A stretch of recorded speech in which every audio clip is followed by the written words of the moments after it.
Sonos has unveiled its first affordable soundbar, the Beam, at an event in San Francisco. And based on the features alone, it could be the company's best AV product yet. The biggest drawcard is the integrated voice assistant, which features Amazon Alexa and the promise of Google Assistant later. Sonos says it has improved the microphone array from the company's earlier one speaker. Like that product, the Beam can operate exactly like an Echo and let you operate your music or movies with voice alone. The speaker is AirPlay 2 compatible, which means you can group it with a HomePod for multi-room music, and you can even ask Siri using your phone to play music on the Beam. The product is about half the size of the Playbar at 25 inches wide, but offers similar technologies including 3 audio channels with a center and beamforming for bouncing sound off your walls. As there's no subwoofer, the speaker offers a series of passive radiators in order to boost bass response.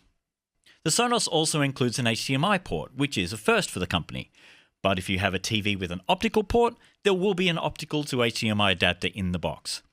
The speaker will support Dolby Digital decoding, but sadly not Atmos, as there's no up-firing speakers.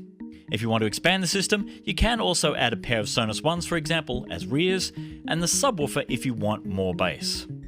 I had a listen to the Sonos Beam, and found it offers the same super wide sound of the Playbase and Playbar. Dialogue in particular sounded super crisp. However, as you'd expect from the small size of the unit, there wasn't a lot of bass.